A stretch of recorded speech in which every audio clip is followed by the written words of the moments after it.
Hello everyone, Absent Friend here, and we're coming at you with another advanced guide for Disney Villainous. Today, we'll be looking at Yzma. So grab your llamas, let's head onto the game table and check it out. Remember, thumbs up if you like the video, subscribe to the channel, and ring that bell to be alerted when new episodes are available.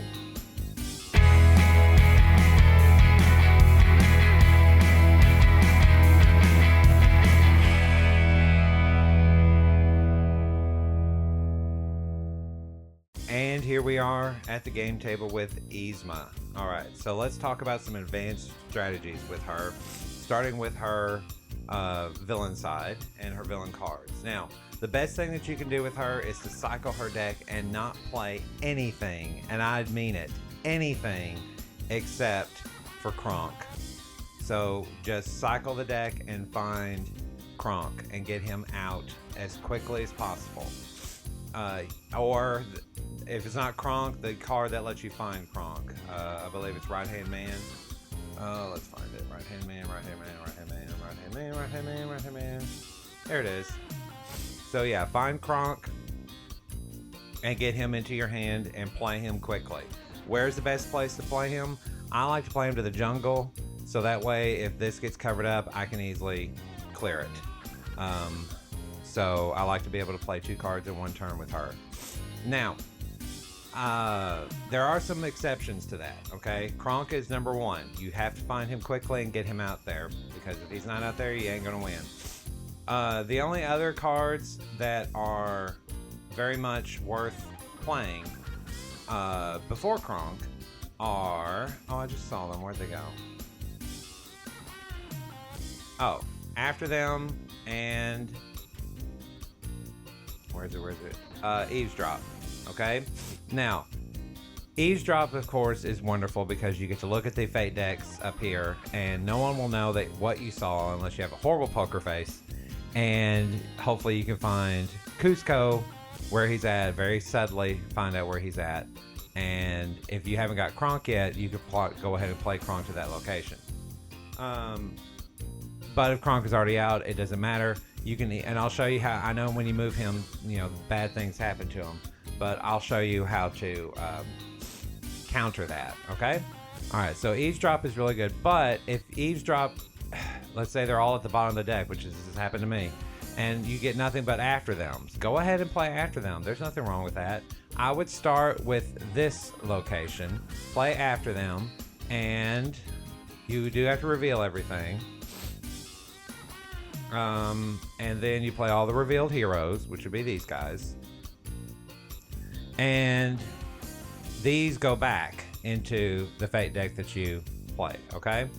So, but you only covered up these actions, and that's not a big deal, okay? The only other option would be if Kronk is out and you play into the jungle, like I said, then go ahead and play this pile and see what comes out, okay? And ouch. 3 heroes in one go, and that card goes back. Alright, so, but again, Kron can defeat anybody as many times as he wants, other than Bucky. He's the only one who can't be defeated by Kronk. Alright, so if you have heroes elsewhere, and Kronk is out, and you want to avoid putting power on Kronk, then I recommend using the Emperor's Guards. That's one thing. And, or saving once you have Kronk, and all you're doing from then on is looking for eavesdrops and after thems. So you don't really have to worry about cycling your deck anymore. So you can do anything that you want. I'll talk about the dagger in a second. But Imperial Guards. Yeah, that's what I said. Emperor's Guard, Imperial Guard. Yeah. Alright, so here we go. The Path that Rocks. So if you do have to move Kronk to defeat other heroes, for example, there was a hero over here that needed to be defeated, you want to move Kronk over one. To do that, then go ahead and do that. Let the power build up, and then use this card. And then when it's at 2, you can wait till it's at 2, and discard all the power on Kronk, and that way you go back to normal. You can also do this card again. You have a few copies of this. And if Kronk is either on the other side, or if that power builds up to 2, you can find Kronk, discard all the power on him, you don't gain it, and then put him and any items attached to him back in your hand. Okay? Alright, so that's one way to get Kronk and keep him active, even and without him going to the other side. So whenever you get Kronk out there and you're just looking for after them and whatever, do your best to play these as soon as you find them, or at least hang on to them. I shouldn't say play them as soon as you find them. Excuse me, I misspoke. Use them as soon as they're necessary, okay? If Kronk hasn't moved and they're clogging up your hand, then move Kronk just to move them, you know? Eventually you'll find where Kuzco is. As long as you do this quickly. If you are sluggish, then the other players can shuffle your cards up there and move Kuzco about and really ruin everything. What else? All these other cards or effects of hers are pretty stale and very, very specific to the moment. Okay, so you could always use that to move Kronk a great distance. It'll still gain him 1 power, but he can move from here to here and only gain 1 power. So that's always a good thing to do. As far as anything else goes, oh, the dagger. I almost forgot. Okay, so let's talk about that dagger, because this really confused me for the longest time, and someone set me right. Now, you cannot discard the dagger. If you draw the dagger very first thing in your hand and you have nothing else and you just want to discard the entire hand and get better cards, you can't discard the dagger, because if you read what it says, when dagger would be discarded, it does not say anything about vanquish actions or any other action. It goes back into your hand, so you cannot discard it. So as soon as possible, hopefully with Kron, but as soon as possible, play that dagger on any ally to get it out of your hand, okay? And then if you want it back and put it on Kronk, if it's not on Kronk, then use that ally in a vanquish action. It'll go back into your hand, and then you can play it on Kronk. But seriously, this dagger is the best / worst card in the deck. It really, really is, because of that stupid ability that you cannot discard it. You know, most of the time it'll just clog up your hand. So hopefully it won't come out right at the beginning, but if it does, get it on an ally as quickly as possible. Alright, so that's another exception to the kind of play nothing but Kronk rule. You know, if you get an Imperial Guard and you want to get rid of that dagger, just go ahead and play the Imperial Guard, attach the dagger, and that way it's out of your hands, or at least out of your hand until you need it. Okay? Alright, so that's the advantage. Oh, as far as combos go, you know, you can play multiple cards right here, of course. You could play Eavesdrop. Let's say I play Eavesdrop on this, and I look. Oh, there he is. There he is. That's who I'm looking for. And remember, I didn't reveal these. So the other thing is, okay, and then for my second card, I play after them. Hopefully I have both. And the only thing, I have to play Pancha, and I have to play Kuzco, and I have to play that and lose half my power. But this goes right back in. I don't have to play it at all. However, everybody will know where it's at. Okay? So, that's a good combo to do. Hopefully Kronk is already out. But if he's not, let's get him over there. You can go here and move him, and then go here, keep this. Hopefully this is clear, and then you can move. And, where's he at? You can move and vanquish in one turn. Okay? As long as those tiddlywinks aren't out, or kittywinkles, or whatever they're called. As long as they're not out, you can off it, no problem. Okay? So, that's pretty much advanced strategy with Yzma. There's really not much to her on her side. Just remember what I said about getting to Kronk quickly, that dagger, and of course the after them eavesdrop thing. Alright? Now, if you are playing against Yzma, I will say this, at least in my experience, Yzma is one of the easiest to fate and kind of keep from winning, or at least slow down.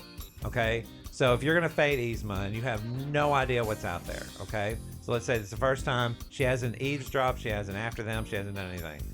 I would just go ahead and block her fate action right here, okay? And keep those kids out at all times. Keep those kids out at all times. Even when there's no Kronk, even when there's no Cusco, it does not matter. Don't wait. Keep those kids out and keep them, just like in the movie, keep them annoying her the entire time. Those kids, and as soon as they get defeated, find an Emperor's New Groove and get them back. And try to spread them out. If Kronk is out, try to spread them out to where they can be played away from him or whatever. You just want to bog down her actions with playing more stuff to vanquish more stuff before she can vanquish Cusco. All right. So I would have to say with her, keep those kids out. As long as those kids are out, she can't win. So anyway, just be careful. And I'm just trying to think. I don't believe, and I'm going to make sure about this before I say anything, I don't believe she has a card that allows her to vanquish on the same turn as playing it. You know how some people have the cards that say, play this card, move an ally, and perform a vanquish action? I don't believe she has any of those. If I'm wrong, please tell me in the comments. But I'm just looking, and I don't see any card that lets her do that. So she cannot combo vanquish Kid, vanquish Kronk. Well, now I say that, but then she has the Ferocity card, which allows her to vanquish a hero with a strength of 3 or less, which are the kids, if somebody else defeats a hero with a strength of 3 or more. Okay, so that is one way to do it. She could defeat the children or a child in between turns, and then on her turn do it. So that is tricky. And Yzma, if you're listening, do that. You know, maybe if you've got it set up and there's a kid out there, maybe keep one of these handy just in case one of the other players is defeating heroes. Hopefully you're not playing against someone who doesn't have to bother with defeating heroes, so that you can do that. So that's kind of a catch-22. But still, it's best just to keep the kids out. Use that Emperor's New Groove to reshuffle these decks, especially ones she's looked at. Watch her carefully. Watch her face carefully. I've played many Yzmas that don't have very good poker faces, so when I'm watching them look through the eavesdrop deck that they're looking through, they can't hide their face very well, and I'm like, So anyway, that's Yzma, both good and bad side, however you want to look at it.